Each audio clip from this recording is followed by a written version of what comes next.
I'm blue, da-ba-dee, da-ba-die, da-ba-dee, da-ba-die, da-ba-dee, da-ba-die. Bonjour à tous, aujourd'hui on se retrouve pour une nouvelle vidéo qui va traiter des dangers et des risques des frayeurs. Dans un premier temps, je vous invite à vous abonner et à activer la cloche pour recevoir une notification lorsque je mets une nouvelle vidéo en ligne. J'ai tendance à beaucoup insister sur le fait d'avoir une cage et ou une volière adaptée.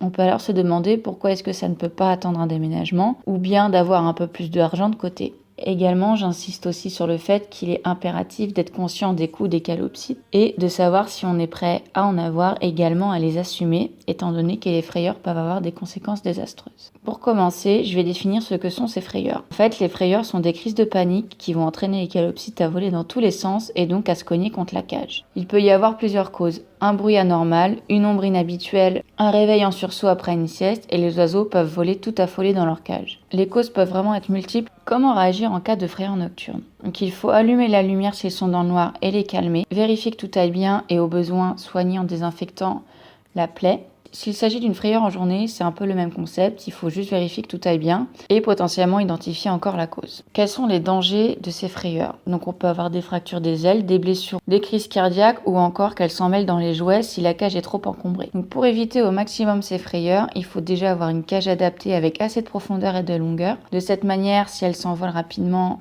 en paniquant, elles ne se blesseront pas. On conseille également une veilleuse dans le coin de la pièce pour éviter qu'elles aient peur et qu'elles voient toujours un petit peu l'environnement. Ne pas couvrir la cage avec un drap, ce qui peut justement entraîner les nouvelles ombres, etc.